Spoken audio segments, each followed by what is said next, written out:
pour... Je voudrais que ce que tu viens de dire là Oui. soit un témoignage de l'idée que Freud est actuel. C'est 2016.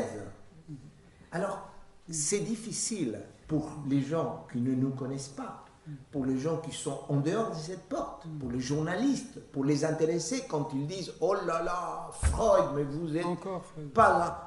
Mais comme je t'entends parler, qu'il m'arrive à moi la même chose, je relis Freud et tout de suite m'éclaire par rapport aux patients que j'écoute. Ouais. C'est impressionnant. Je suis impressionné et je dois l'avouer, effectivement, Freud est d'une actualité immédiate, vive et présente.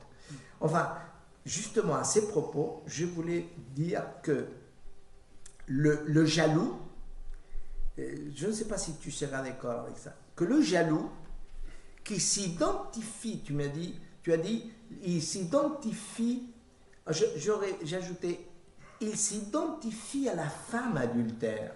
C'est comme si moi, j'ai ma compagne qui va me trahir. Donc, moi je suis jaloux.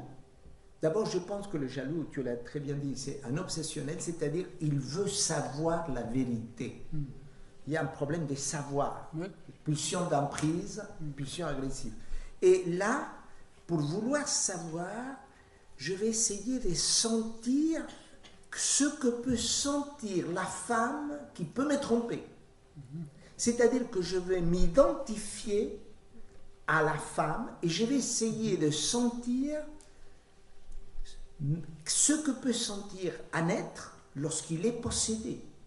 Et c'est ce que tu as rappelé de Freud, la phrase de Schreber. Comment c'était?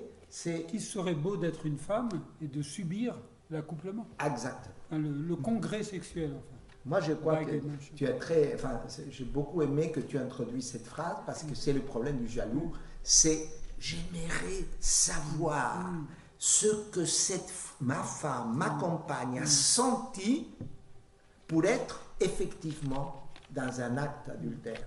Enfin, voilà des Juste, choses. mais de façon très courte, pour repréciser ça encore plus concrètement, Othello à la fin, hein, quand il a sa femme morte qu'il vient de tuer, il lui fait une déclaration d'amour.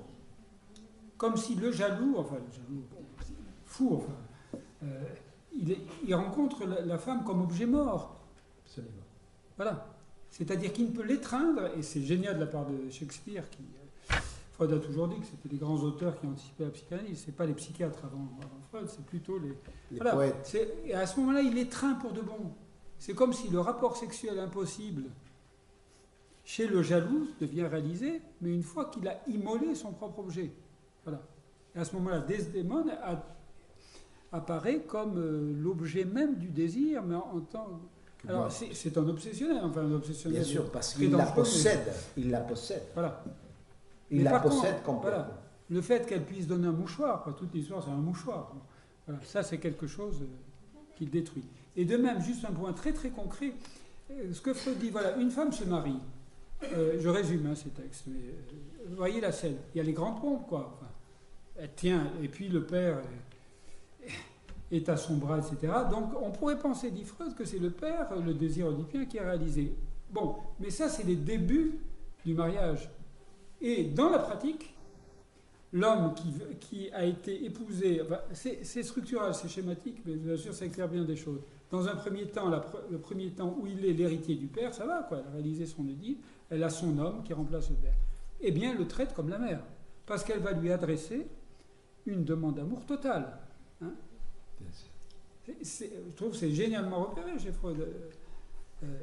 C'est-à-dire cette idée que dès lors, elle va être exposée à cet amour total qui n'est plus l'amour oedipien, qui revient à l'amour pré-oedipien. Et c'est là où une femme devient capable de tout, c'est quand elle revient à cette étape pré-génitale. Voilà. Prédipienne. C'est ça. Prédipienne. Bon, ce qui explique... Prédipienne où la femme, dans l'étape prédipienne, joue à l'égard de la mère la position masculine. Oui. Mais c'est pour ça aussi que dans les couples, c'est quand même la femme qui introduit l'amour dans toute cette virulence. Ça, c'est sûr. dans toute sa virulence. Quoi. Ah, ça, c'est vrai. Oui. Non, mais Il y a c'est- deux hommes qui disent ça. Donc, Non, mais c'est vrai, c'est vrai.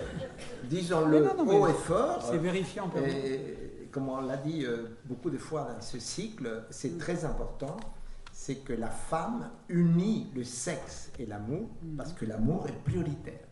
C'est chez nous, chez les hommes, nous dissocions le sexe et l'amour. Oui, mais alors, ça sera mon dernier mot, puis il y a encore des questions. Là aussi, il y a un repérage chez vous. C'est des formules qu'on repère justement parce que ça renvoie à nos interventions cliniques. Si la femme est maltraitée, par exemple, pour la culture, il dit cette phrase tout à fait étonnante. J'avais fait un séminaire entier sur cette phrase, tellement elle est bizarre en apparence. C'est la phrase de qui? De Freud. Dans Malaise dans la culture, il dit les femmes qui ont posé les bases de la culture par l'éros Ah là là. en viennent, elles sont tellement maltraitées, je fais rapide, hein, par la culture, qu'elles passent sous la domination de la pulsion de mort.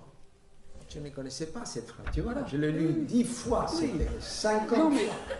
ça explique bien que la femme fatale, la femme, C'est formidable. la criminelle, Et donc la culture, la civilisation est en train, et ça c'est un des problèmes, de masculiniser la femme. Ah oui. Mais alors il arrive aussi que l'homme, dans son couple, vive cette expérience d'être confronté à la pulsion de mort, incarné dans sa propre, enfin sa compagne. Hein. Mais c'est pas parce qu'il y a une méchanceté, enfin, parce qu'il n'y a pas d'hypothèse sur le mythe de la femme mauvaise. Mais il y a quand même Lilith, etc. Enfin, comme par hasard. Tous ces textes se mettent à parler grâce à Freud, d'une certaine manière. Voilà. Donc, on se marie avec Ève, on se retrouve avec Lilith. Bon. Pourquoi? Pourquoi? Voilà. Ça me donne envie de dire, mesdames, s'il vous plaît, ne vous masculinisez pas. Gardez l'amour comme priorité. Oui, mais Nous toujours avons patient, besoin. quoi. Nous en avons besoin. C'est vrai. Mais rendez-le nous. Rendez-nous le pareil. Sans compter ce que dit Freud aussi, c'est-à-dire qu'un mariage n'est assuré que quand une femme a réussi à transformer son mari en enfant. Répétez. Un mariage n'est assuré que quand une femme a réussi à transformer son mari. Ah, oui. Combien est-ce qu'il y a de mariages où on Voilà, voit un bien homme et une sûr. femme, et sûr. au bout de quelques années, Parce que, un enfant de plus. mais parce que c'est-à-dire si c'est un enfant, il ne l'aime plus comme elle voudrait être aimée, c'est-à-dire en tant que femme. Et l'homme veut avoir une Et pas maman. en tant que mère. Il veut avoir une maman. hein. Quand les enfants viennent au monde, le mari appelle sa mère maman. Oui. Oui, c'est raté. Ça, c'est incorrect.